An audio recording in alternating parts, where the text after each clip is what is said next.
willkommen zurück bei der Sendung. Mega schön, hast du wieder eingeschaltet, um heute mit uns den zweiten Teil von der Geschichte von der Ruth und noch vieles anderes zu sehen. Ja, letztes Mal haben wir euch ja noch gefragt, ob ihr Vorschläge habt, was der Knüssli könnte für andere Jobs machen könnte, weil er findet nicht mehr so das ist, wo er gerade Lust drauf hat. Und ihr habt uns ganz viele geschickt und jetzt haben wir mal schauen, was ihr so für Vorschläge habt.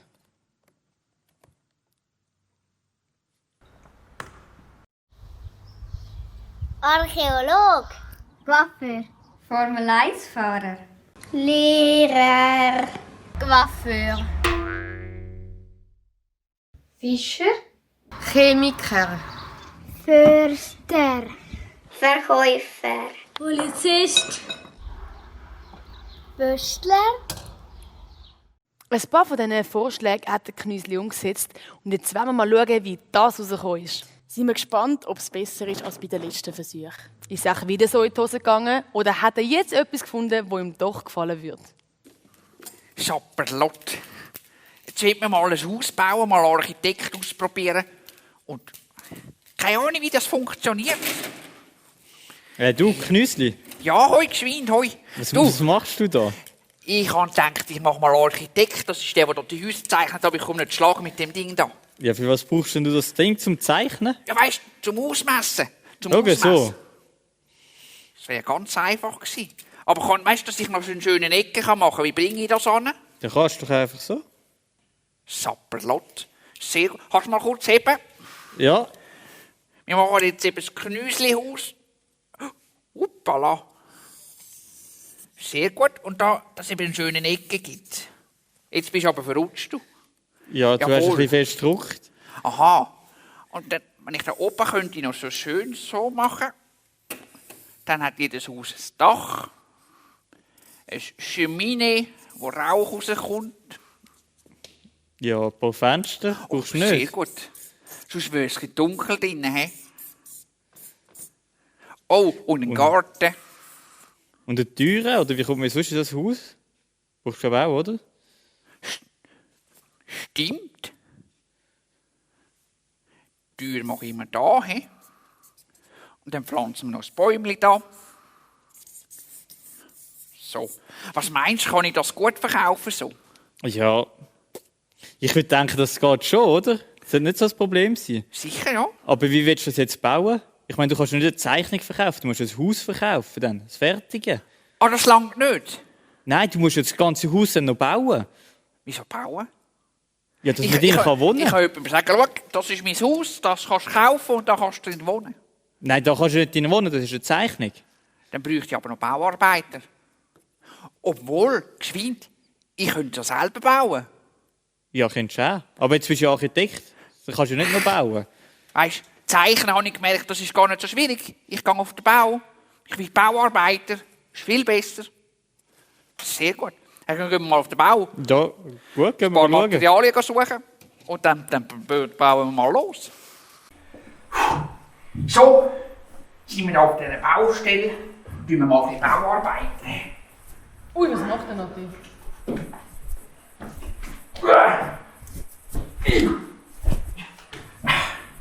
Säcke ist viel zu schwer.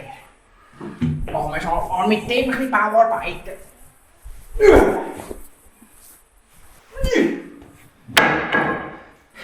Das habe ich so schnell geschafft, jetzt haut sogar noch der Hammer um. Ich bin schneller Bauer. Hey du Knüssli, was will Sie dann machen?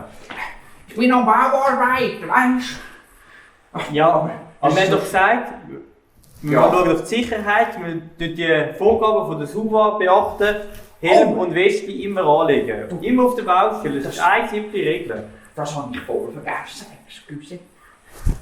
Aber weißt du, ich war so im Baumodus hinein. Da haben wir eigentlich losgeschafft. Du. Ja, ich sehe es. Du bist schon mega fleissig gewesen. Das war nicht ich. Das ist mein Werk da rein, schau. Ja. Ein Strömling bauen, ein Loch reingehauen, und die umgeschraubt und alles. Ja, ist auch jetzt etwas, hä? Nein, das ist viel streng für mich. Weißt du, und da bist du auch immer abgelenkt auf dieser Baustelle. Da Von hat's was? So, von Stein. Stein? Klar, das ist so etwas Interessantes. Schau mal, den Knochen da. Das ist ein sogenannter Bachstein. Aber nein. Nein, schau. Das ist ein Bachstein. Nein. Das ist ein Bachstein. Wenn du den in den Ofen schiebst, kannst du mit dem backen. Und dann ist ein Bachstein. Und was ist denn das? Das. Warte mal kurz. Allererst ist es ein dreckiger Stein. Aber laut meiner geologischen Kenntnis ist das ein sogenannter Einstein. Also ein Stein, oder was? Ja, genau. Sozusagen Albert Einstein. Ja, aber das ist doch ein Mensch. Hä? Nein. Doch, auch, ja. Du hast recht, aber wenn ich jetzt zwei von denen hätte, wäre es kein Einstein. Was wäre Aber das das denn? ist jetzt einer. Das ist ein Einstein. Das ist ein Stein. Genau, sozusagen. Aber schau. Irgendwie ist das doch auch nichts. Am Anfang ist es noch interessant, aber irgendwann ist jeder Stein nur noch Stein. Steinhärte Güte. Komm, wir machen etwas anderes. Das ist Ja, doch gut. nicht für mich. Können wir etwas anderes suchen? Ja.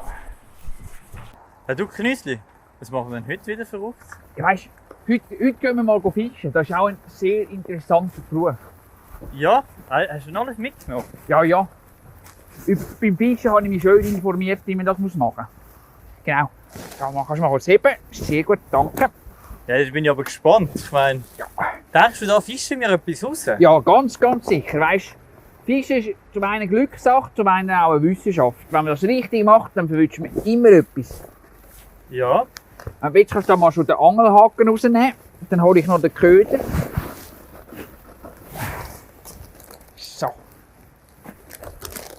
Ja, aber du Knüsli, was ist denn das für ein Köder? Weißt du, das ist ein Spezialköder, weil normalerweise ist es ja mit Würmli fischen, oder? Ja. Und das da, das sind so Zuckerwürmli. Und Zucker macht ein bisschen dick. Und das gibt eben dicke Fisch. So eins. Oh ja. So, jetzt noch eins zum Fisch. Oh, also als Fisch will ich da auch anbeißen. Gell? Das ist eben der wissenschaftliche Teil, dass man immer einen verwünscht. Oh, jetzt muss ich schauen, dass ich mich nicht aufspieße.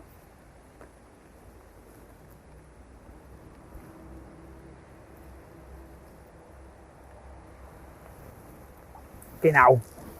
Und da können wir jetzt fischen.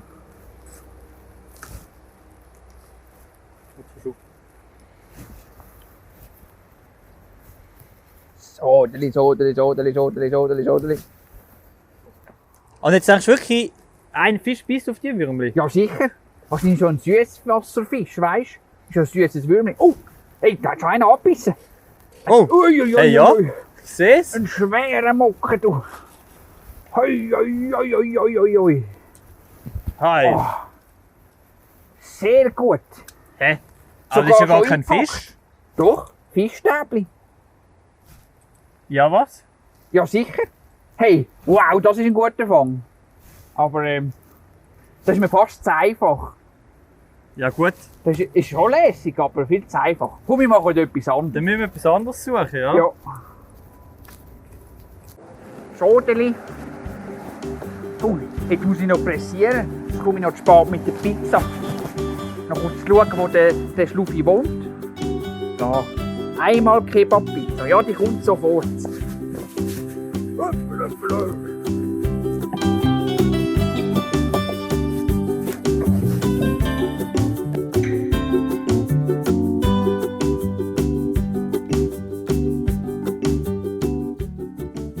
Oh, Sapperlot, jetzt ist noch Pizza runtergefallen.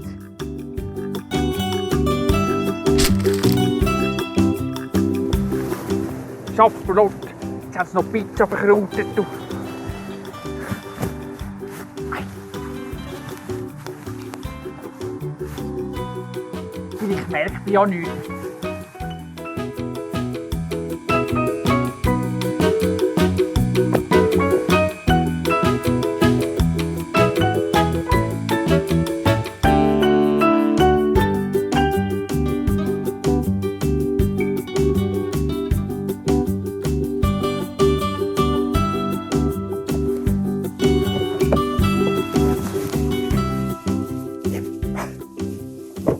Bin heute die Zeit. Sehr gut.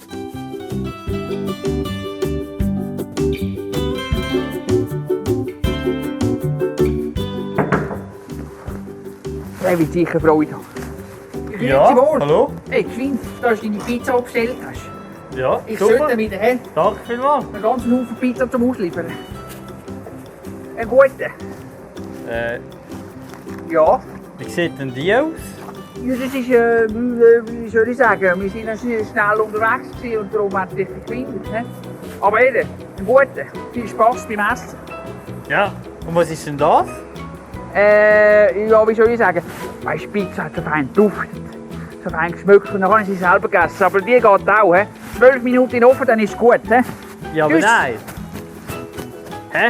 Das ist jetzt aber nicht das, was ich bestellt habe. Hä? Da ist mir auch ein Vogel. Sag's euch.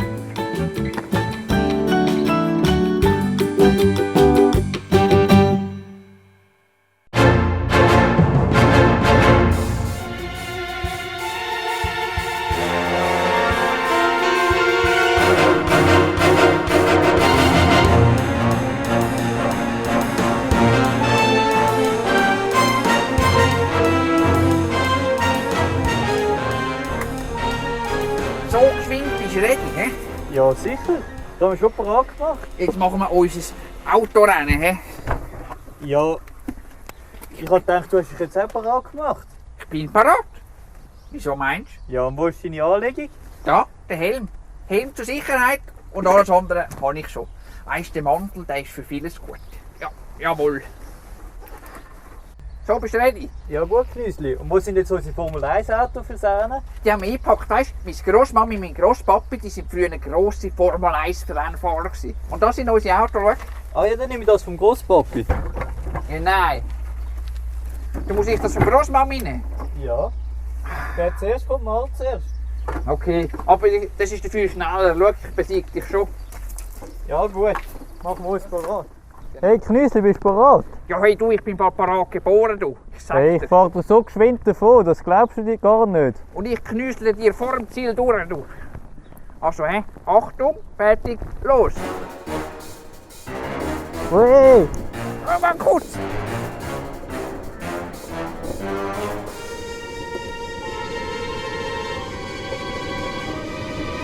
So, jetzt überhole ich dich.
Mann, Rennfahrer ist in dem Fall auch nichts. He? Machen wir halt etwas anderes. Ja, der Knüsli hat Neues probiert, neue Jobs angeschaut, aber so überzeugend ist jetzt keiner von denen gewesen. Ja, und nicht nur der Knüsli hat Neues probiert, sondern wie wir letztes Mal in der Geschichte gehört haben, hat auch Ruth etwas ganz Neues zum ersten Mal gemacht. Sie ist nämlich mit ihrem Schwiegermami, mit der Nomi, auf Israel gegangen. Und heute wollen wir hören, wie die Geschichte weitergeht. Aber vorher wollen wir noch ein Lied singen, das von unserem Schöpfer handelt. Darum steht doch auf, daheim, wo ihr seid, singen wir zusammen das Lied. Herrscher,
Was kommt dir im Sinn, wenn du das Bild da siehst? Wie geht es dir? An was denkst du gerade? Fröhlich, lustig, lachen, super, gut? Genau. Wir bleiben jetzt mal beim Lachen, beim Fröhlichsein. Und wir machen einen kleinen Wettbewerb am Anfang. Und zwar habe ich 2 Leute bei mir und wir messen bei ihnen ausmessen. Das Maul, kannst du dich vielleicht erinnern, der Knüsli hat letztes Mal da beim Zahnarzt auch das Maul ausgemessen. Und das mache ich jetzt auch. Aber nicht zum Zahn ziehen, sondern ich will wissen, wer hat das schönere oder das breitere, das grössere Lachen. Und zwar habe ich jetzt 2 Leute. Jonathan, Micha, könnt ihr mal kommen? Ja, genau, hallo miteinander. Wir haben jetzt eben den Wettbewerb, und zwar den Lachwettbewerb. Ihr könnt so richtig lachen, oder? Übrigens, das sind 2 Brüder. Genau, siehst du, sie müssen schon mal lachen. Richtig lachen. Ja. Und ich messe nachher, wer hat das breitere, das schönere Lachen. Da bin ich. Ist das gut? Träum weiter. Also, wir probieren es. Also, fangst du an, Micha? Ja, ich probiere es. Also, lachen mal. Genau, vielleicht noch ein bisschen breiter, ein bisschen, komm. Rufen immer ein bisschen, ein bisschen schöner lachen. Also, wir messen den mal. Ja, das sind 6,5 cm Lachen. Okay, Jonathan, ein bisschen nachher. Das ist doch nichts. Ist nichts. Ja, was sagen ihr dazu? Ja, das sind nur 6,3 cm. Ja, klar, es ist nicht ganz so genau, sind wir jetzt ehrlich, aber sie haben sich beide sehr Mühe gegeben. Mal, in dem Fall bedanke ich euch herzlich für das Lachen und dürft ihr verruften und weiterlachen. Ja, wir erinnern zurück an die letzte Sendung. Naomi ist dort mit der Ruth von Moab weggegangen und sie sind ins Land Israel gekommen. Aber wie ist es ihnen echt dort gegangen? Haben sie echt auch so herzhaft können lachen? Oder wie haben sie sich gefühlt? Wie ist es ihnen gegangen? Wir schauen die Szene, wo sie dort in die Stadt Bethlehem hinlaufen.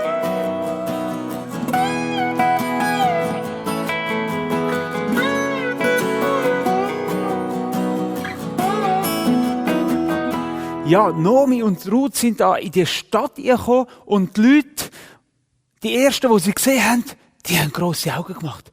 Wer kommt denn da? Und die einen, die haben sie gerade erkannt, das ist Naomi. Und sie sind zu ihr gerannt. Andere haben das gesehen, sind auch sofort gerannt. Leute sind aus den Häusern rausgekommen, wo sie Naomi gesehen haben. Und Ruth natürlich. Haben sie richtig gern bestürmt und auf sie eingeredet. Du, Naomi, bist es du wirklich?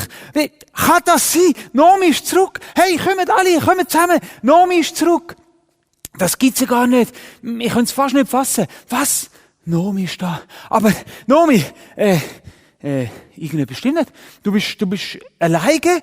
Nur da, die andere Frau, der Elimelech, die Mann und deine Söhne, wo sind denn die? Und die Leute haben nur geredet und gefragt. Ja, aber jetzt ist Naomi endlich mal zu Wort gekommen. Und sie hat nicht mehr lachen wie vorher. Sie war ganz ruhig und hat angefangen zu erzählen. Wir lesen es so in der Bibel, wie sie zu den Leuten dort geredet hat. Und sie hat dann gesagt, ja, nennt mich nicht mehr Naomi. Nennt mich lieber Mara. Mara bedeutet die Bittere. Ja, ich habe viel Bitteres erlebt. Das heisst, viel Schlimmes habe ich erlebt. Dort, wo ich war. Gott hat es nicht gut gemeint mit mir. Ich will lieber nicht darüber reden. Sie hat erzählt, voll bin ich von da weggegangen. Und ihr seht es, leer komme ich wieder zurück. Ja, der Elimelech, mein Mann, und meine beiden Söhne, die sind nämlich gestorben. Wo Naomi jetzt das erzählt hat, ist es mucksmäuschen still geworden. Die Leute sind verschrocken. Was? Die sind tot. Ui nein, das gibt's ja nicht. Sie hat wirklich Schlimmes erlebt. Und trotzdem ist Gott mit ihr gewesen. Trotzdem ist Gott treu und hat ihr geholfen. Hat sie durchgetragen durch die ganze Zeit. Ich meine nur schon die aufregende Begrüßung, die sie da erlebt hat in Bethlehem. Wir lesen in der Bibel, dass die ganze Stadt auf der Weih war. Dass ein Haufen Leute schauen sind. Nur schon das ist ja eigentlich etwas Schönes, dass so viele Leute immer noch Interesse haben. Oder auch, dass Gott sie auf das Bethlehem geführt hat. Der Weg von Moab auf Bethlehem war eine weite Reise, eine gefährliche Reise. Und sie hat es geschafft. Gott hat sie bewahrt, sie ist hierher gekommen. Und weiter, Naomi ist auch gar nicht allein. Weisst du noch, wer mitgekommen ist? Die Ruth, ihre Schwiegertochter, hat sie begleitet, sie hat sie nicht allein gelassen. Sie ist auch mitgekommen. Ja, Gott ist gut. Obwohl Naomi meint, dass alles nur schlecht ist es eben nicht alles nur schlecht. Gott ist gut und er hat für sie gesorgt. Er will Naomi mit ganz vielem beschenken. Ja, sie kann auf Gott vertrauen. Und sie darf einfach wissen, dass es Gott gut meint, dass er nur das Gute will. Und ich habe das extra aufgeschrieben auf einem Zettel, dass wir das gut sehen, nicht vergessen.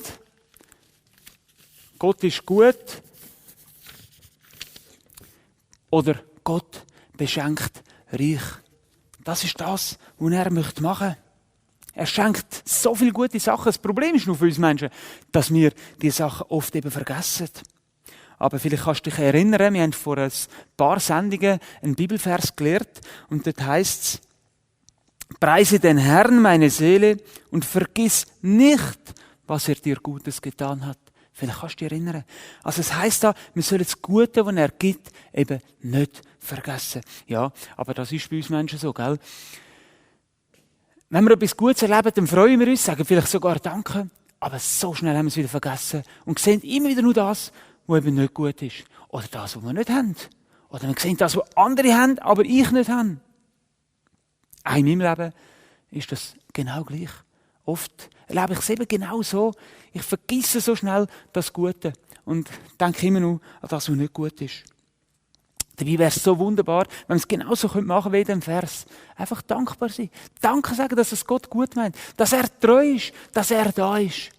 Und so nebenbei, wenn man dankbar ist, dann macht das auch hübsch. Weil du bist fröhlich, du kannst lachen und du siehst gut aus. Ja, aber so sind sie in dem Bethlehem angekommen, haben sich angefangen einzuleben, sind in ihr altes Haus zurückgegangen und ja, das Leben in Bethlehem hat so wieder angefangen. Ein neues Leben in einem neuen Land, in einem alten Land. Für die Ruth war es neu, für die Naomi war es alt. Am nächsten Morgen hat die Ruth ihre Schwiegermutter Naomi gefragt, oder hat sie, bitte darum, Naomi, lass mich raus aufs Feld gehen Ähren zusammenlesen. Wir müssen arbeiten, wir brauchen zu essen. Ja, früher war das so. Sie haben nicht einfach in einen Laden zu essen kaufen, sondern sie mussten arbeiten dafür. Sie mussten eben Ähren zusammenlesen, wo sie mit dem Korn von der Ähren haben Brot backen, damit sie etwas zu essen hatten. Und Ruth hat jetzt gesagt, ich gehe das machen. Naomi hat sie dann angeschaut und gesagt, ja, gang meine Tochter, gang das machen. Schau, da hast du noch ein Tuch, so, wo dann kannst du zu einem Sack zusammenbinden, wo die Ähren, die Körner, gut kannst du mit heimbringen. Und weisst du was? Gott hat sogar schon für uns vorgesorgt. Die Ruth fragt, wie meinst du das? Er hat vorgesorgt. Ja, weisst du, Naomi, Gott hat früher, hat er versprochen gehabt, oder nein, nicht versprochen, er hat den Leuten gesagt gehabt, die Felder hatten, die reich waren eigentlich, hat er ihnen gesagt gehabt, ihr müsst für die Armen auch übrig lassen. Ich kann das gerade vorlesen. Das steht in 3. Mose 19, Vers 9 und 10. Gehen wir das gerade mal suchen, was dort Gott gesagt hat. 3. Mose 19, Vers 9 und 10. Dort steht: Wenn ihr die Ernte eures Landes einbringt, sollst du den Rand deines Feldes nicht vollständig abernten und keine Nachlese nach deiner Ernte halten. Also, das heisst, sie sollen nicht ganz alles abernten. Und wenn noch ein bisschen rumliegt, sollen sie das nicht auflesen, sondern eben für die übrig lassen, die arm sind. Das steht nachher im nächsten Vers. Du sollst es dem Armen und dem Fremdling lassen. Denn ich, der Herr, bin euer Gott. Also Gott sagt, dem Armen und dem Fremden sollen sie das lassen. Gott hat also eigentlich für sie schon vorgesorgt. Und der Ruhe kommt gerade etwas in den Sinn. Du aber, Naomi, vielleicht sind die Verse oder das, was Gott da gesagt hat, gerade für uns. Weil, wenn ich denke, das würde zu dir passen, du bist die arme Naomi und ich, Ruth, bin die fremd das passt doch genau zu uns. Ja, Gott hat wirklich gesorgt. Er will, wie es da heisst, er will uns beschenken, er will uns reich beschenken. Und so ist Ruth rausgegangen auf das Feld und dort hat es bereits andere Männer, Arbeiter gehabt, die am Arbeiten waren, die am Ernten waren. Und natürlich haben sie das alles von Hand machen. Da hat es noch keine Maschine, keine Mähdrescher gegeben, die das gemacht hätten. Alles müssen von Hand machen, von Hand abhauen. Und dann haben sie die Ähren mit einer Sichel, mit so einer Messerart abgehauen und dann zusammengebunden, so zu Bündeli zusammengebunden. Und so haben sie das nachher zurück zu den Häusern getragen. Und ja, die Ruth hat dort auf dem Feld gedacht, wo sie hergekommen ist, ja, da hat es ein bisschen Sachen, die Umleute kommen, da kann ich arbeiten. Sie hat dann gefragt, die Arbeiter, darf ich da ein bisschen zusammenlesen? Und sie hat gesagt, ja, klar, da kannst du arbeiten. Und so hat sich die Ruth sofort an die Arbeit gemacht. Immer wieder hat sie sich bucken. Die Sonne hat heiß runtergebrannt. Also es war wirklich eine strenge Arbeit gewesen. Sie hat fest arbeiten. Es war ein rechter Einsatz gewesen, den sie da leisten musste. Und das einfach, warum? Damit sie können essen. Damit sie können Brot backen mit dem. Das Feld, wo sie drauf war, das hat dem Boas gehört. Der Boas war eine bekannte Person, die in Bethlehem gewohnt hat. Er war auch recht reich, aber die Leute haben ihn gern gehabt. Er war ein guter Mann. Sehr hilfsbereit wahrscheinlich auch. Vielleicht hat ihn darum auch Gott beschenkt, reich beschenkt. Dass die Ernte jetzt so gewachsen ist, dass alles so gut gekommen ist. Und gegen den Mittag ist sogar er selber aufs Feld gekommen. Er hat zu den Arbeitern gesagt, der Herr ist mit euch. Und die Arbeiter haben zurückgesagt, ja, Boas, der Herr segne dich, Gott segne dich. Und als der Boas das aufs Feld raus schaut, da fällt ihm sofort eine Frau auf, die er noch nie gesehen hat. Eine Frau, die da fest am Arbeiten ist, die am Ähren auflesen ist. Und er fragt seine Arbeiter, du, wer ist denn das? Wer ist die Frau? Die Arbeiter haben ihm gesagt, ja, weisst du, Boas, das ist die Frau, die da mit der Naomi gekommen ist, die Fremde da.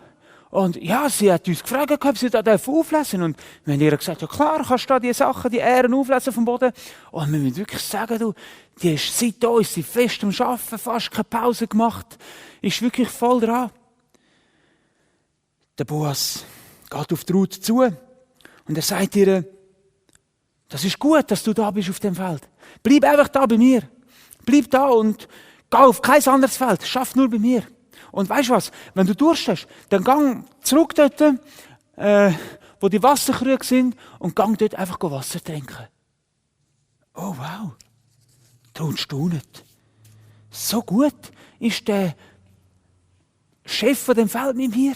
Das hat sie nicht erwartet. Ja, die Ruth hat sich entschieden, mit der Naomi mitzugehen. Sie hat sich entschieden, dem Gott von der Naomi oder dem Gott von Israel, oder wir würden heute sagen, dem Gott von der Bibel zu folgen, dem Gott nachzufolgen, an den Gott zu glauben. Und was hat Gott gemacht? Er hat sie dafür beschenkt. Gott beschenkt reich. Er hat sie reich beschenkt, er hat sie reich belohnt. Und Gott möchte es genauso mit jedem Menschen tun. Er möchte jeden Menschen reich belohnen. Wenn wir es vorher gelesen haben, die Armen besonders, die nicht viel haben. Er möchte ihnen viel geben. Oder auch die Fremden, die Ausländer. Er möchte auch denen viel geben. Er möchte auch sie belohnen. Oder ganz besonders auch die Kinder. Auch die Kinder möchte er belohnen oder beschenken. Wahrscheinlich, ja, brauchst du jetzt so vielleicht nicht zu essen, das hast du genug. Aber Gott möchte dich einfach mit dem beschenken, was du brauchst. Vielleicht, ja, vielleicht suchst du oder hättest gern einen Freund, einen guten Freund.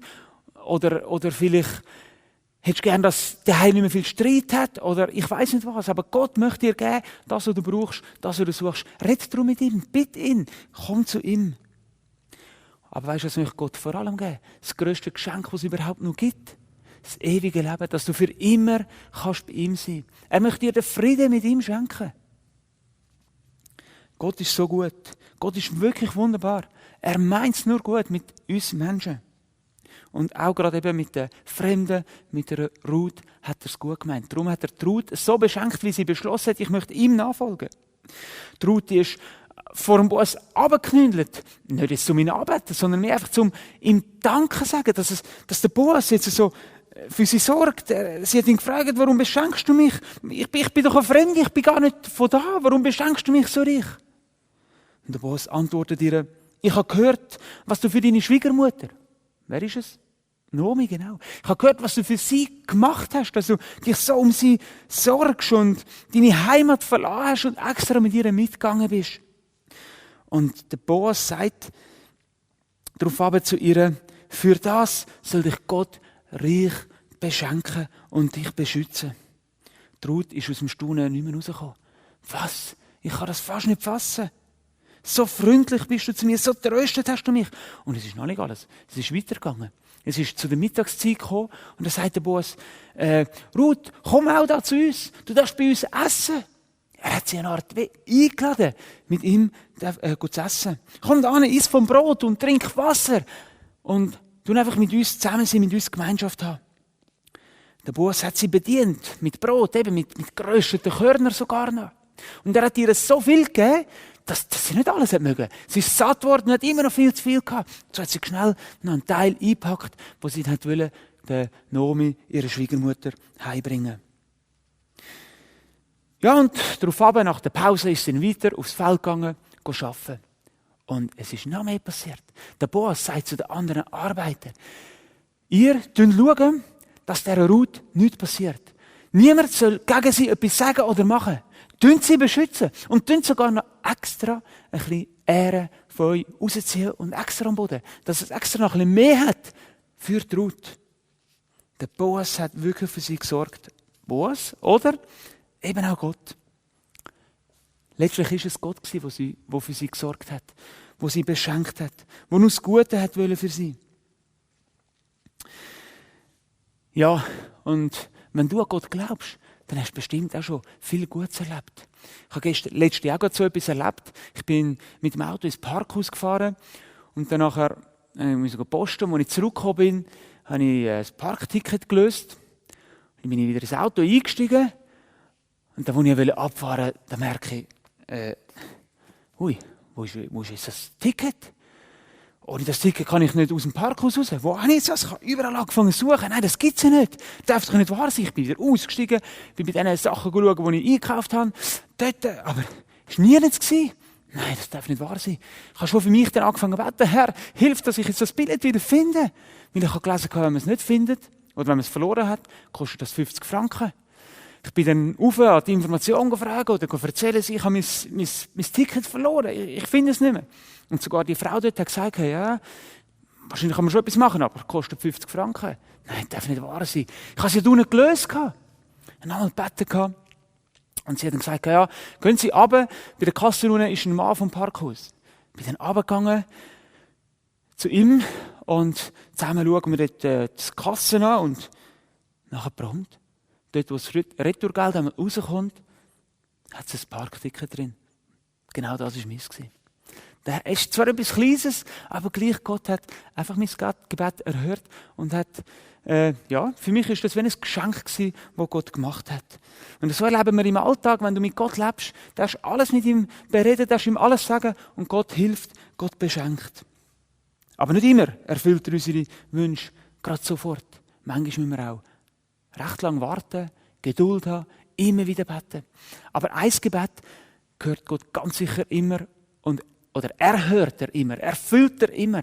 Und zwar, wenn du noch nicht mit Jesus lebst, noch nicht an ihn glaubst. Und dann merkst du aber mal, ich möchte das auch. Und du betest zu ihm, Herr, ja, ich möchte auch an dich glauben. Bitte vergib mir meine Sünde, meine Schuld. Ich möchte auch an dich glauben. Das Gebet hört er ganz sicher. Und er verspricht, wenn du das so von Herzen zu ihm sagst und glaubst, dann wirst du zu seinem Kind. Und er vergibt dir all die Schuld. Und er beschenkt dich mit dem ewigen Leben. Ja, Gott will nur das Beste. Er gibt nur das Beste für uns Menschen. Und auch für die Ruth hat er nur das Beste gegeben. Die Ruth, wo es gegen den Abend gegangen ist, hat sie dann gleich aufhören arbeiten. Sie war müde, sie hat all die Ähren zusammengenommen, eben zu so einem Bündeli oder zu ihrem Säckchen, das sie hatte, zu dem Tuch, hat sie es zusammengebunden, zusammengenommen und dann ist sie zurückgegangen. Sie haben dann dort aber so grosse Plätze gehabt, wo sie die Ähren haben können hertun. Sie ist nicht gerade heimgegangen, weil mit Ähren selber hat man auch nichts anfangen können, sondern was man braucht, sind nur Körnchen von den Ähren. Und wenn ich gesagt habe, sie haben keine Maschine gehabt, die gerade die Körnchen rausgenommen haben, das haben sie alles von Hand müssen machen. Und das war so ein ganz grosser, fester Platz, den sie dort hatten. Und auf diesem Platz haben sie die Ähre hergetan. Und dann haben sie wahrscheinlich irgendeinen Stecken oder etwas gebraucht. Und mit dem haben sie das müssen, mit einer ganz mühsamen Arbeit so die Ähre ausklopfen. Du siehst es jetzt auch da gerade im Film, wo wir zeigen, haben sie die Ähre müssen ausklopfen und so sind dann die Körnchen aus diesen Ähren rausgekommen.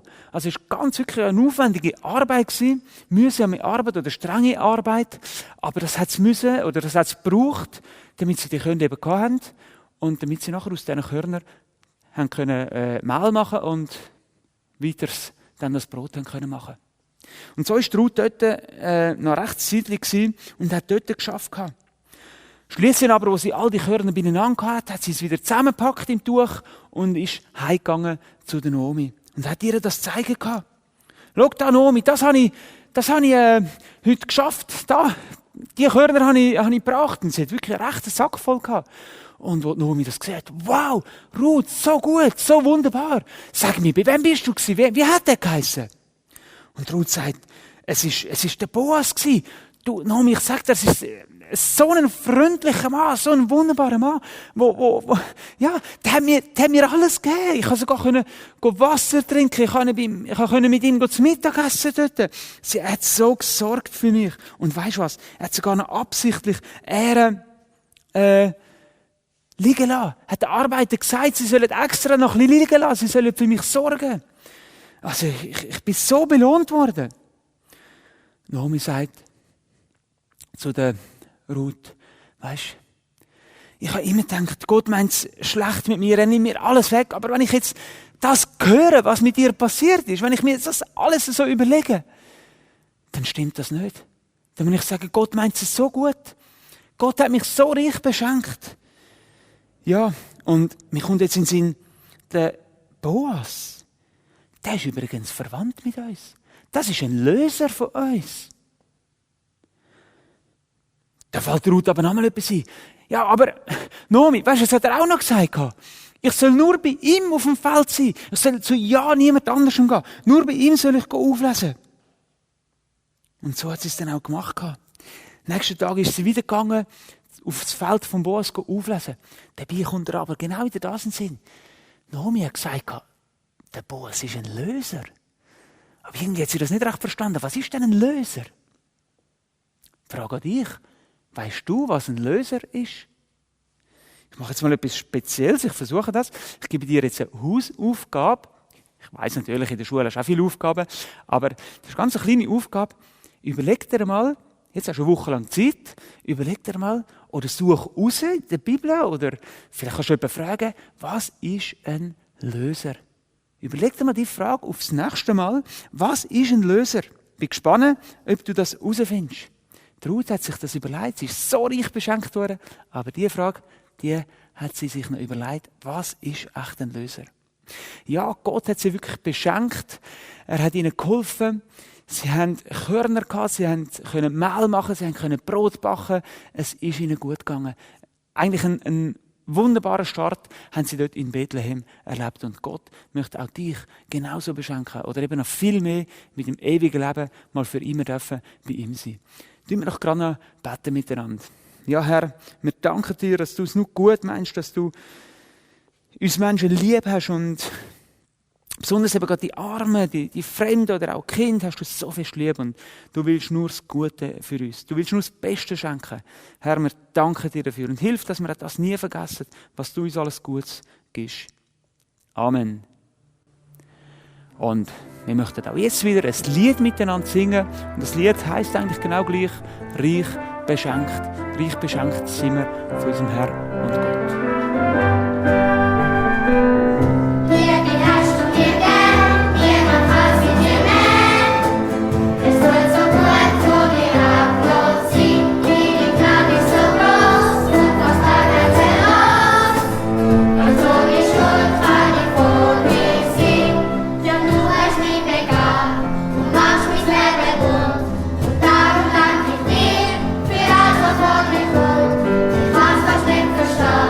Dass du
machst mein Leben bunt und darum danke ich dir für alles, was vor dir kommt. Ich kann's fast nicht verstehen, dass du ein Mensch wie mir so viel hast vertraut, nur dir allein gehört dir.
Genauso wie Gott Ruth und Naomi reich beschenkt hat, beschenkt er auch dich und mich, weil er weiß, was wir brauchen und was das Richtige für uns ist.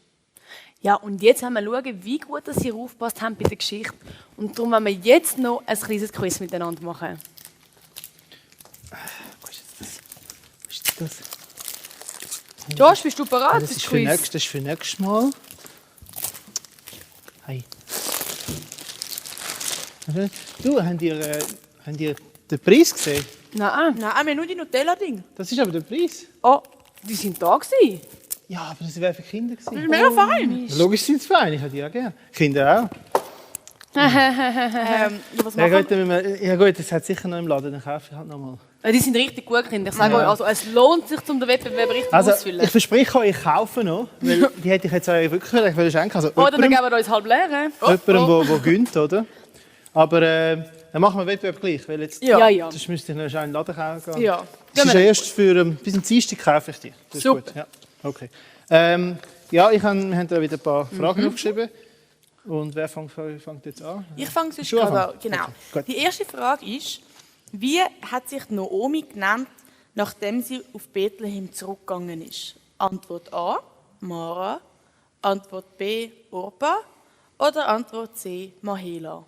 Und die zweite Frage, jetzt müssen wir gut aufpassen, das ist nämlich eine Nicht-Frage. Also, was müssen die reichen Bauern für die Armen vom Gesetz her nicht machen? Antwort A, etwas von der Ernte auf dem Feld liegen lassen. Antwort B, den Armen etwas von der Ernte abgeben. Oder Antwort C, den Rand der Felder stehen lassen. Also, was haben sie nicht machen müssen? Genau. Und jetzt die dritte Frage ist auch noch ein bisschen kompliziert, weil ich gebe euch 5 Möglichkeiten zur Auswahl und ein paar von denen sind richtig, ein paar falsch. Aber ich sehe es dann nachher auch, wenn ihr den Fragebogen anschaut.